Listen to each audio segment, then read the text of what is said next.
말을 많이 하는 애가 있다 그러면 그건 일단은 복 받은 거예요. 네. 그리고 부모가 교육을 저는 잘했다고 봅니다. 부모 앞에서 자기 얘기를 표출할 수 있다는 것. 이것은 대단히 중요한 거고 그걸 그대로 유지만 해줘도 아이는 문해력을 걱정 안 해도 될 거예요. 우리 아이가 문해력이 있을까? 독해력이 있을까라는 게 궁금하다면 그럼 그 친구는 문해력이 있는 거예요. 쓰는 행위 자체가 뇌를 발전시키는 행위예요. 사고력 훈련 안 받아도 열심히 써도 얘한테 자극을 많이 준다는 얘기죠. 문장을 완결형으로 쓰는 순간 생각을 정리한 거예요.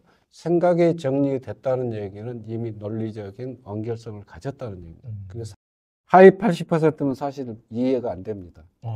수학 문제 자체도 읽어도 이해가 안 되는 거고요. 그렇겠죠. 네. 그런데 아이한테 뭘 해주냐면 그것만 훈련을 시켜요. 풀지는 말라고 그랬어요. 아, 문제는 안 풀고요? 안 풀어요. 입으로만 훈련을 시켰어요. 그러니까 그 친구 같은 경우는 6개월 만에 최상위 하이 레벨 같은 그 수준을 혼자서 풀어낸다는 거죠. 6개월 만에요? 네.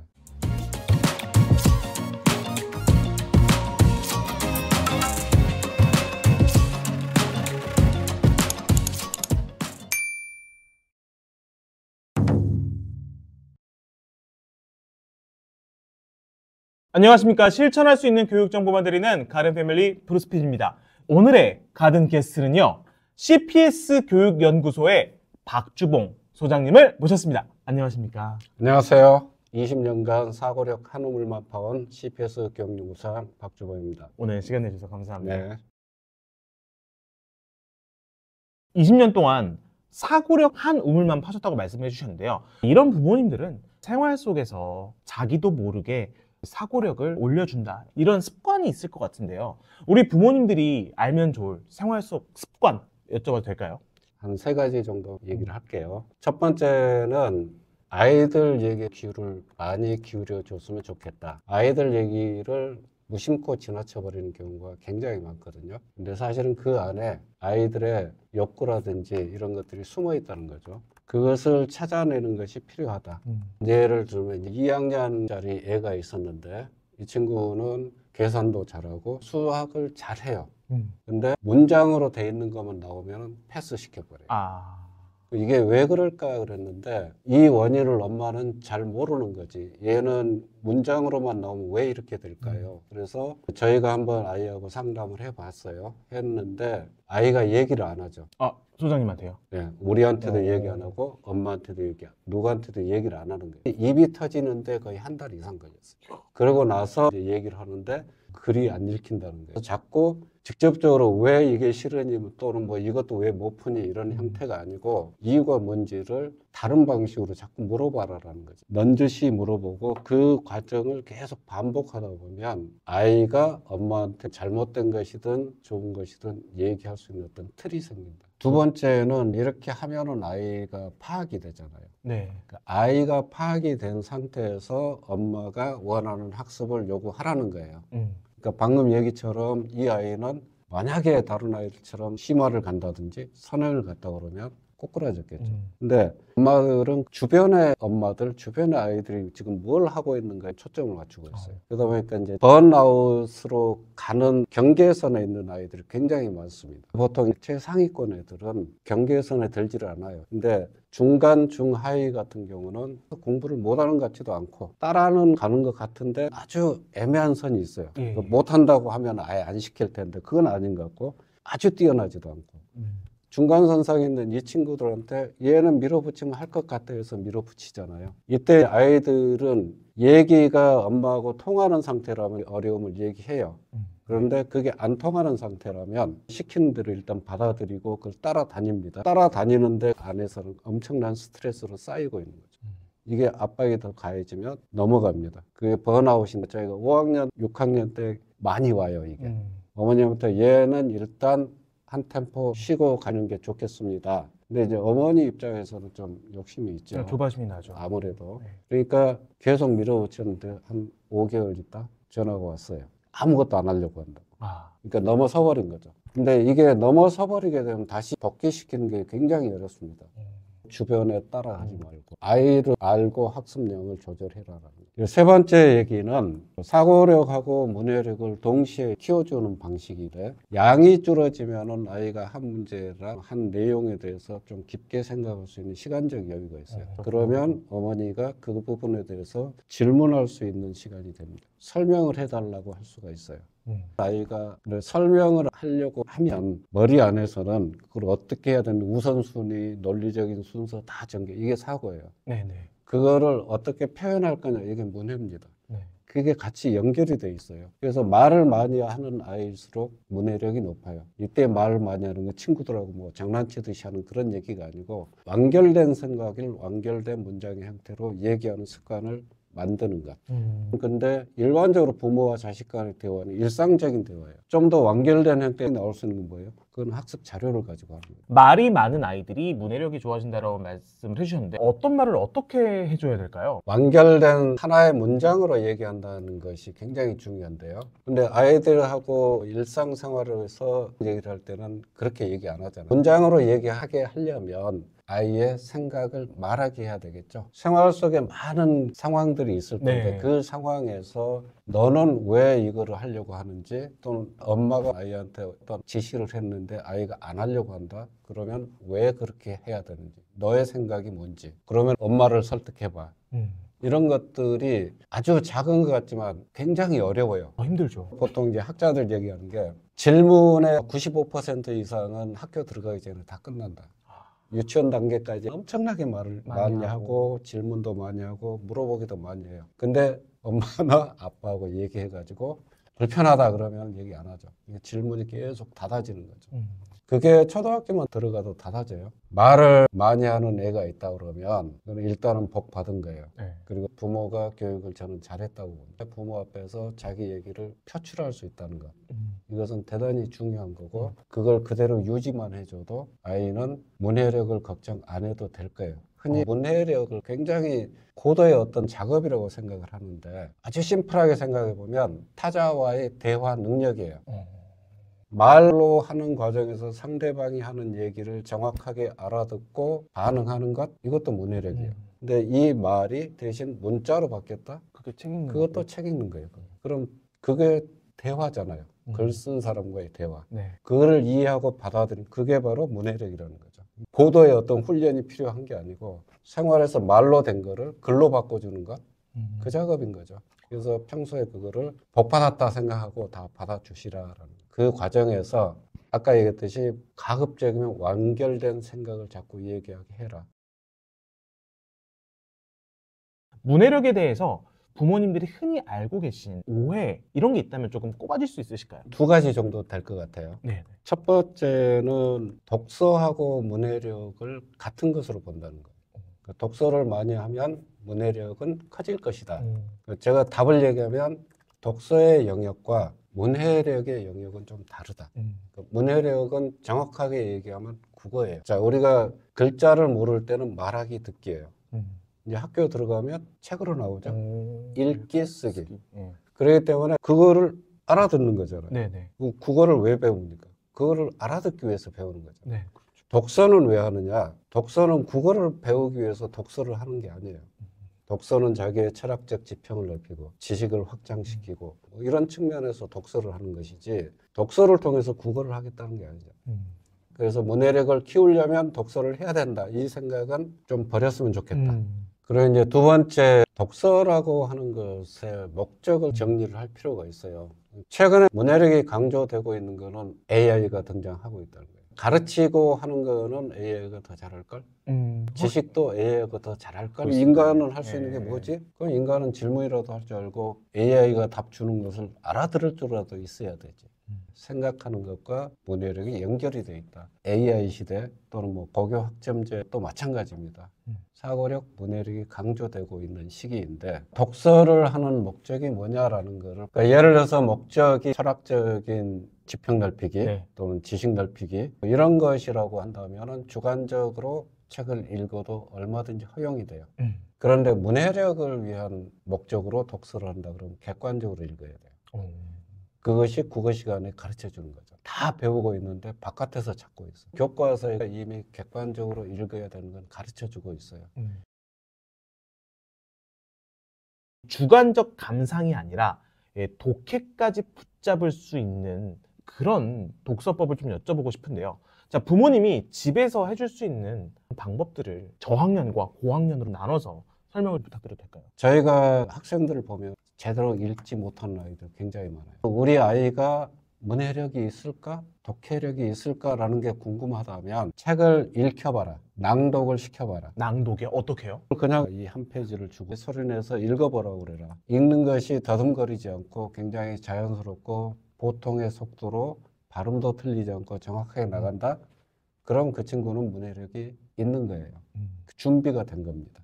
그런데 더듬거린다 또는 발음이 정확하지 않다 이 얘기는 글자라고 하는 것과 소리라고 하는 것과 의미라고 하는 것이 서로 연결되어지는 이 과정이 지금 완성이 안 됐다는 얘기예요. 눈으로만 자꾸 이제 묵독을 계속 시키다 보면 이게 나중에는 고학년에 올라갔을 때 실제 학습을 위한 깊이 있는 독서를 할 때 굉장히 문제가 발생할 수 있다라는 겁니다. 그래서 저학년일 경우에는 읽기, 유창성, 이거 굉장히 강조하잖아요. 저만 하는 얘기가 아니고 다 얘기하는 게 3학년 되기 이전에는 읽는 것을 정확하게 하게 해라.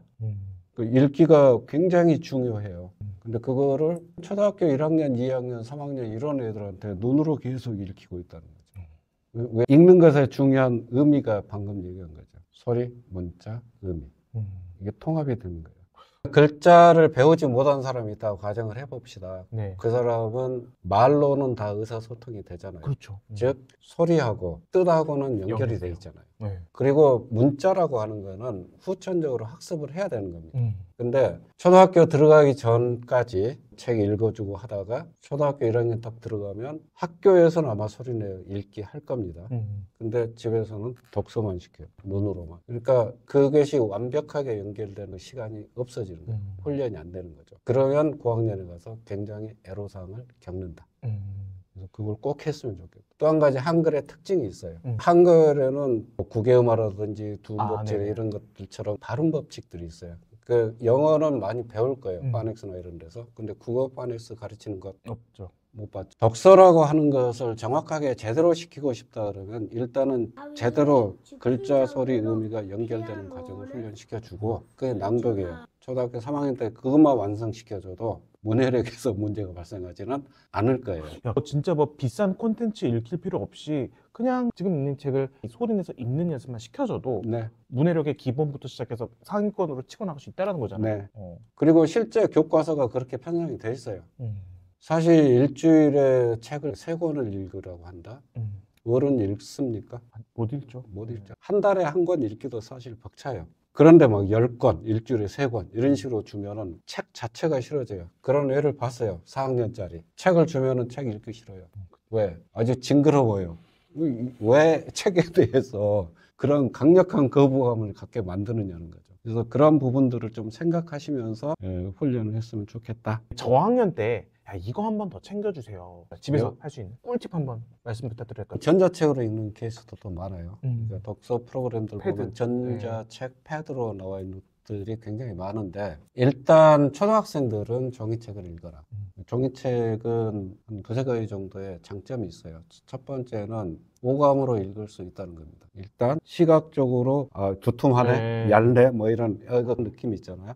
또 청각적으로 이게 넘길 때 책장 넘기는 그 소리가 들리죠. 또 하나는 촉감이라는 게 있죠. 그 다음에 시각도 쓰고 또 뭐도 써요. 냄새. 종이 냄새 같은 냄새도. 책 안에 들어있는 그림 하나도 다 시각적으로 자극을 줍니다. 오감이 다 들어오는 것들이에요. 그게 굉장히 중요한 게 우리가 어떤 책을 읽었을 때 어디에서 어떤 책에 한 중간쯤에서 뭘 봤던 것 같은데 이렇게 볼 수가 있거든요. 그러니까 기억이라고 하는 건 텍스트 지식 하나하나가 기억이 되는 게 아니고 이 환경, 상황 우리가 뭐 흔히 에피소드 기억이라고 그런 얘기 하죠. 그 책은 빨간 책이어서 냄새가 아주 지저분해서 그런데 거기에 어떤 얘기가 있어 이런 것들이 같이 연결됩니다. 근데 종합적으로 다가온다는 네. 거잖아요. 패드로 볼 때랑은 다른. 패드는 정말로 텍스트만 보는 거죠. 또 한 가지는 종이책을 읽었을 때 좋은 점, 메모가 가능한데 저는 지식을 빠르게 습득하기 위해서 패드에서 전자책을 많이 읽습니다. 저는 항상 메모를 하거든요. 전자책의 문제가 뭐냐면 그걸 찾지를 못해요. 책은 이렇게 쭉 보면 바로 나오잖아요. 아까 얘기했듯이 전체로 기억을 해놨다고 했기 때문에 대충 어디에다가 써놨는지 안다는 거죠. 그래서 종이책의 그 느낌, 매우 고전적이지만 그거를 꼭 초등학교 때는 경험을 하게 해주라. 그 다음에 쓰기. 초등학교는 정말 놓치면 안 되는 게 쓰기예요.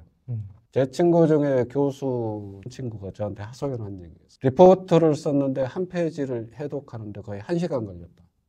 그러니까 글씨가 거의 날아다니는 수준이라는 거죠. 논리적으로 잘만 쓰면 되지 않아요. 그거 아니에요. 남들이 봤을 때 알아듣게 써야죠. 그래서 바르게 쓰는 게 중요하고, 두 번째는 그 바르게 쓰고 하는 것들 자체가 뇌하고 직접적으로 다 연결이 돼 있어요. 이 글자의 모양을 보고 그것에 따라서 손이 움직이고 이 손의 모터 스킬을 훈련시키고 하는 것이 모두가 뇌에 연결이 돼 있고 자극을 주는 거예요. 그 쓰는 행위 자체가 뇌를 발전시키는 행위예요. 사고력 훈련 안 받아도 열심히 써도 얘한테 자극을 많이 준다는 얘기죠. 또 세 번째 장점은 쓰면서 생각을 정리한다는 거예요. 문장을 완결형으로 쓰는 순간 생각을 정리한 거예요. 생각이 정리됐다는 얘기는 이미 논리적인 완결성을 가졌다는 얘기입니다. 그래서 쓰는 거는 반드시 해야 된다. 초등의 중요한 포인트다라고 생각합니다. 집에서 쓰기 연습을 도와주고 싶은 한테 좀 꿀팁을 좀 부탁드려도 될까요? 옛날에 다 학교에서 일기 쓰게 했잖아요. 네네. 일기 쓰는 게 쓰기 연습이에요. 하루에 있었던 생각을 정리하는 거잖아요. 그렇죠. 근데 그 일기를 옛날에 저 다닐 때는 5줄 이상은 써야 돼. 뭐 이렇게 하니까 맞아요. 그 채우기가 힘들어서 일기 쓰게 되게 스트레스였어요. 자, 오늘은 나는 한 줄만 쓸래. 네. 그런데 중요한 거는 완결형을 써라. 완결형. 문장의 의미는 하나의 생각을 담고 있다. 이것이 아이한테 계속 주입이 되는 거예요. 한 줄 써도 괜찮아. 대신 완결해서 써. 이것이 굉장히 중요한 역할이에요. 일기 한 줄 쓰게 하세요.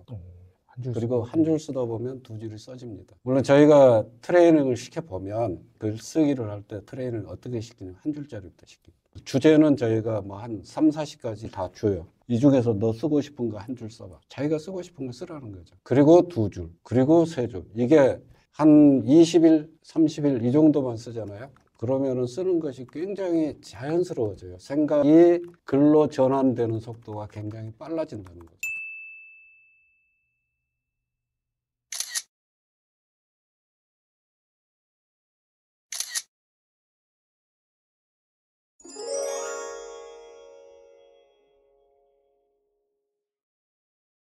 고학년은 어떻게 챙겨줄 수 있을까요? 고학년은 일단 읽기 유창성이 완결이 됐다고 가정하고 들어가는 겁니다. 예. 4학년 이상 교과서를 부모님들이 본 적이 있는지 모르겠어. 다 학교에 놓고 다니니까. 그때부터 이제 독해를 배우기 시작해요. 모르는 단어가 나왔을 때는 어떻게 그걸 알지? 또 문장은 어떻게 읽어가지? 이런 것들이 쭉 나옵니다. 이거를 보통 이제 일반 문해력의 관점에서 읽기 전략 또는 읽기 기술 뭐 이런 얘기들 하는데, 정확하게 보면 분석하는 툴을 배워주는 거예요. 그걸 어디서 배운다? 국어에서 배운다는 거예요. 교과서에서 다 가르치고 있어요. 교과서 단원의 목표가 분명히 있어요. 그 목표가 다 써 있거든요. 그거를 참조해서 아이들한테 한 번씩 물어보세요. 책을 읽다가 단어 하나가 모르는 게 나왔어요. 그러면 어떻게 할까요, 보통? 이 단어가 무슨 뜻이야? 그러면은 야, 그거는 무슨 뜻이잖아 라고 대개는 그냥 설명을 해주거든요. 조금 생각이 있는 야, 사전 찾아봐. 그 정도. 그 정도.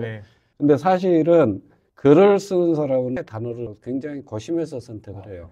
그리고 그 단어가 꼭 사전 찾지 않더라도 알 수 있도록 써야지 그게 제대로 된 글이죠. 그래서 어휘 하나를 보면 이 어휘에 대한 설명이 책 안에 들어있어요. 이미. 그걸 찾아내는 것 국어 시간에 배워요. 앞뒤 맥락으로 보니까 대충 이런 뜻일 것 같네? 어휘 추론이에요. 이것도 배워요. 뭐 이런 식으로 해서 글을 찾아 나가는 기법들을 국어 시간에 배우고 있어요. 그거를 엄마들이 모르잖아요. 네. 엄마들이 교과서를 뭐 이렇게 참조해 보시면 좋지 않을까? 수학은 학교에서 배우면 어떻게 합니까? 학원에 가서 열심히 연산 훈련하잖아요. 훈련하고. 예. 근데 국어는 학교에서 배우면 어떻게 해요? 그거 끝이에요. 그러네요. 지문 읽은 거를 자기는 국어라고 봐요. 음. 국어책에 나오는 지문은 내년에 바뀔 수가 있어요. 머릿속에 외운다고 무슨 의미가 있겠어요? 문제는 무엇 때문에 이 단어를 배우고 있는지, 그것이 바로 국어거든요. 그게 독해고요. 그러니까 고학년은 그거를 익혀야 돼요. 국어 시간에 배운 것들을 충분히 적용해봐라. 뭐 할 때? 책 읽을 때. 수학 문제에다 적용하는 어떤 사례를 한번 생각해 보면, 우리가 이제 가르치는 아이 중에 하위 80%는 사실 이해가 안 됩니다. 수학 문제 자체도 읽어도 이해가 안 되는 거고요. 그렇겠죠. 네. 그런데 아이한테 뭘 해주냐면 한 단어 한 단어가 의미하는 걸 이 안에서 문제와 결부시켜서 생각을 해봐라. 수학 문제에서요? 예, 그것만 훈련을 시켜. 풀지는 말라 그랬어요. 아, 문제는 안 풀고요? 안 풀어요. 입으로만 훈련을 시켰어요. 그거를 한 달 정도 하니까 문제가 들어오기 시작하는 거죠. 사람들은 막 이렇게 해야 된다고 생각하는데, 언어는 말하고도 연결되어 있고 그림을 글자로도 표현하는 거고 다 연결이 되어 있잖아요. 그거를 언어화 시켜보는 작업만 해도 문해력 높아진다고 그랬잖아요. 걔는 한 달 동안 문제를 연필로 풀게 한 게 아니고 수학 문제를 입으로 설명하게 했다는 거예요. 뭘 의미하니? 이 숫자가 이 그림에서 보면은 뭘 연결 짓고 있는지 이렇게만 한 거죠. 그런 방식으로 하니까 문제가 이제 조금씩 이해가 되고 문제가 정의되니까 당연히 풀어나가기 시작해요. 얘가 바보가 아닌 거예요. 뭔 말인지를 모르는 것이지. 그러니까 그 친구 같은 경우는 6개월 만에 최상위 하이 레벨 같은 그 수준을 혼자서 풀어낸다는 거죠. 6개월 만에요? 네. 부모님들이 가슴속에 새겨야 될 키워드 하나를 꼽아주신다면 어떤 걸 꼽아주시고 싶으신가요? 아이한테 시간과 여유를 줘라. 리버와 앤이라고 하는 소설이 있어요. 뭐 도서관에서 일하는 로봇에 관한 얘기고, 이 책을 가지고 독서 활동을 하는데 인상 깊었던 것들을 가져와 봐 했더니 어떤 아이가 일요일 오후 3시 30분 아이들에게 책을 읽어주고 있었다. 이게 왜 너한테 인상적이냐? 그랬더니 얘가 저도 항상 일요일 날 오후 3시 반에 도서관에 가거든요. 그러니까 어떤 책을 읽을 때 시간과 여유를 가지고 읽게 되면 꼼꼼하고 깊게 읽게 되는 거예요. 깊게 읽는다는 건 뭐냐면 자기의 생활, 자기의 지식, 자기의 배경 이것과 연결하는 시간을 스스로 갖는다는 얘기죠. 근데 줄거리로만 계속 빠르게 따라가다 보면 이런 생각할 시간이 없잖아요. 이거는 사고력하고도 당연히 연결돼요. 사고력은 시간을 주지 않으면 사고력은 발달할 수가 없어요. 그거는 너무나도 명확한 얘기이기 때문에 시간, 여유 강조하고 싶습니다. 오늘 정말 따뜻한 인사이트 나눠주셔서 감사합니다. 여러분, 오늘 영상 어떠셨나요? 박주봉 소장님의 인사이트가 더 궁금하시다면 고정 댓글에 CPS 연구소 관련 정보를 넣어놓을 테니까요. 참고 부탁드리겠습니다. 영상이 좋으셨다면 구독과 좋아요 부탁드리도록 하겠습니다. 오늘 영상 끝까지 시청해주셔서 감사합니다.